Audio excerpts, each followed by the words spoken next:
Ladies and gentlemen, welcome back to another fun-filled, action-packed, non-flipped Algebra 2 classroom video. Unit 9, Notes to Exponential Applications. We've actually already done this, but I just figured out what the problem is. My microphone's cable's messed up, so when I tried to record it in class, it just died after like 2 seconds. So, yeah, we're doing a remake right here. Exponential applications, we're going to be using exponential growth and exponential decay in real life situations. That's why it's called applications. We're going to be applying it to real life. So yesterday we learned about the day before this notes day, we learned about exponential growth and decay. And we can see that the equation is f of x equals a times b to the x. But we can actually expand or write this equation in a little more detail so that way we can put real variables into the equation. That way it's actually applicable to real life. So we'll change it to where it looks like a of t equals a times 1 plus or minus r to the t. So notice the a from the original equation is still here, and that's going to be our initial value. So whatever you're starting with, initial value or starting value. All right, so that's what you're starting with. Now notice though, the b, the base, has changed into 1 plus or minus r. Now technically that's the exact same thing, because remember, b has to be greater than 0, and if b was less than 1, it was decay. If b was greater than 1, it showed growth. Now we have a 1 plus or minus, right? Well, if you're subtracting something from 1, then your number is going to end up being less than 1, so it's going to show decay, right? And if you're adding something to 1, then you're greater than 1, which means it's showing growth. But why would we even rewrite this? Because this way we can see the exact rate of increase or decrease.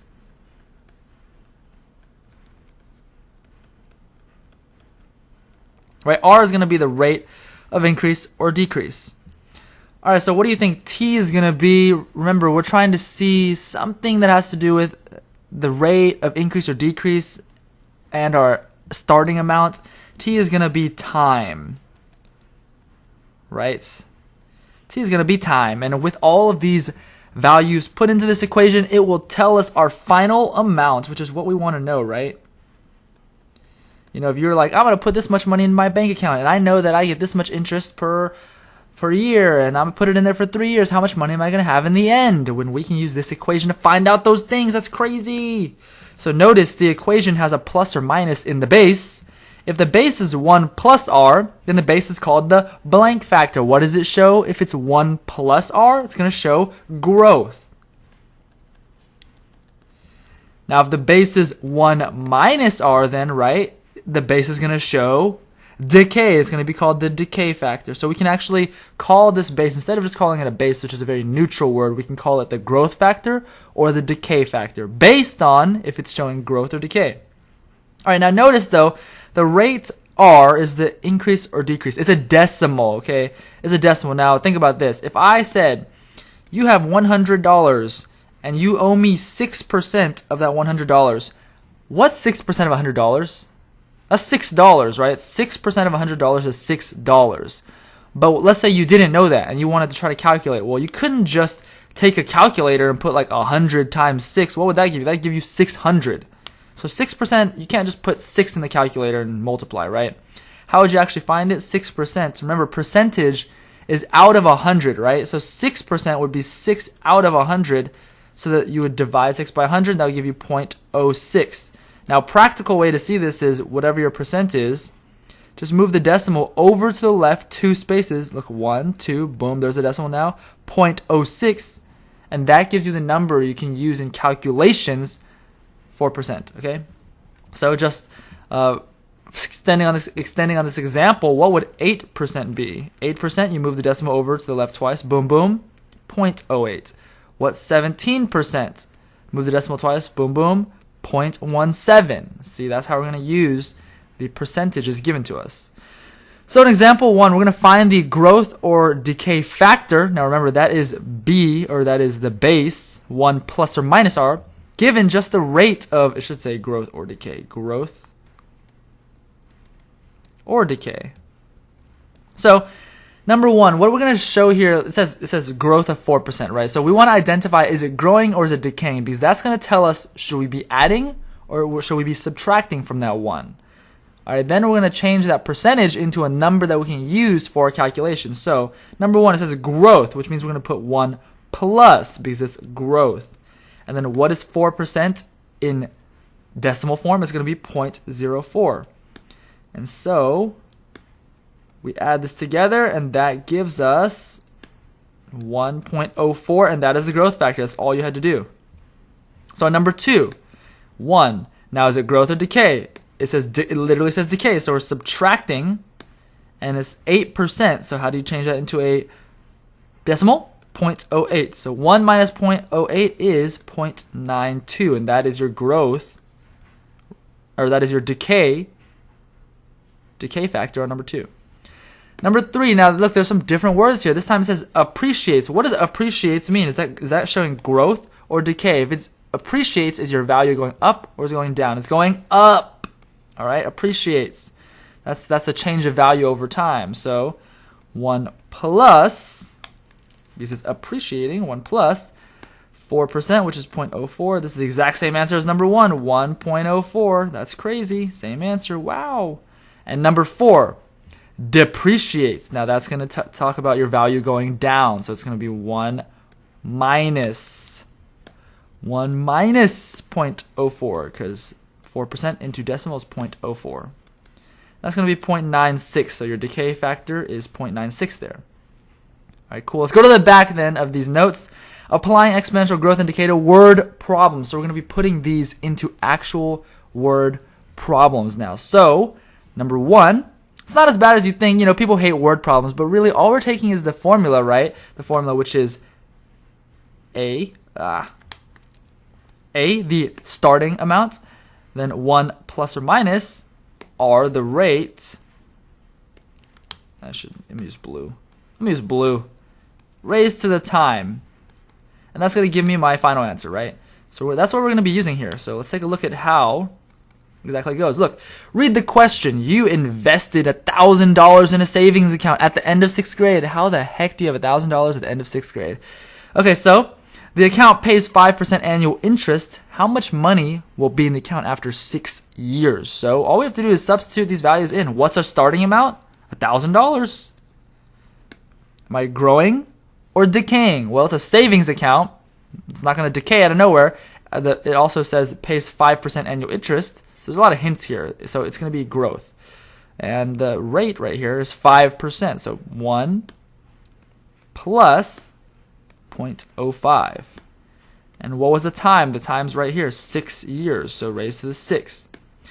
And we're going to have to use our trusty, dusty calculators for this one. You put this in the calculator and you get, let me see this, put this in the calculator, and you're going to get about 1,340.10. So $1,340.10. Now, if you actually put the whole thing in the calculator, 1 plus 0.05 raised to the 6, you get a long decimal, right?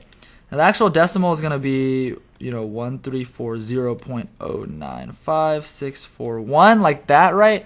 But we need just dollars and cents. This is an actual money amount, right? So those decimals don't really matter. So we're just going to round to the nearest cent. So in round, we round up. Boom, boom.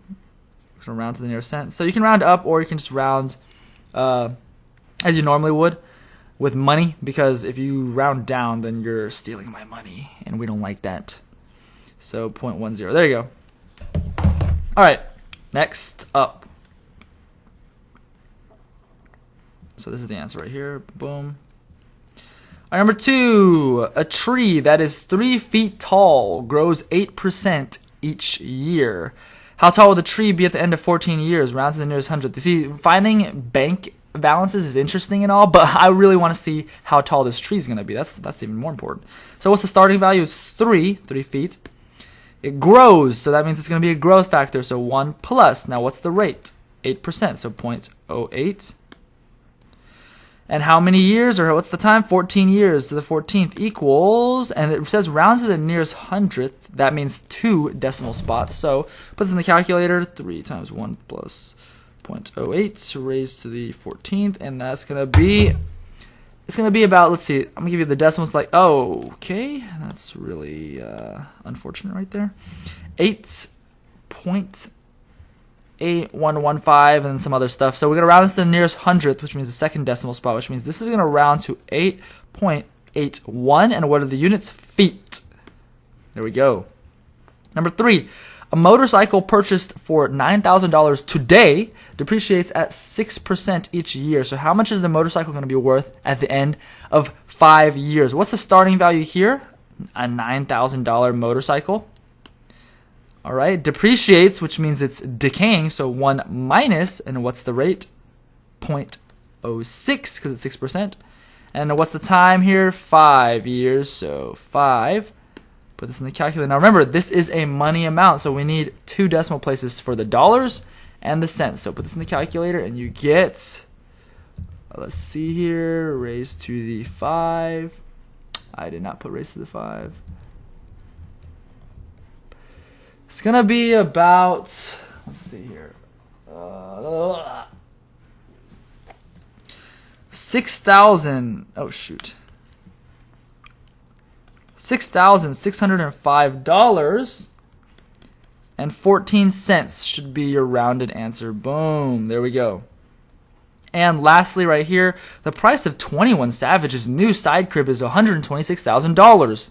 The value of the home appreciates 2% each year, so how much will the home be worth in 10 years? Okay, so what's the starting value here? $126,000. All right, it's growth because it says appreciate, so 1 plus, what's the rate? 2%, so 0.02. And what's the time on this? It's going to be 10 because it says 10 years. So, okay. Technology, trolling. Okay, come on, let's go. 10.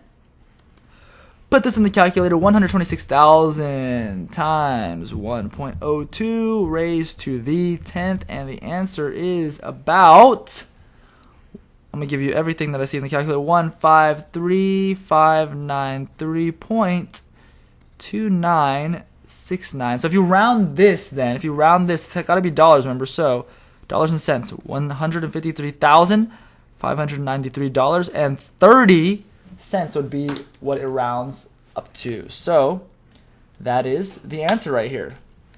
And that's it, guys. That's the end of notes number 2.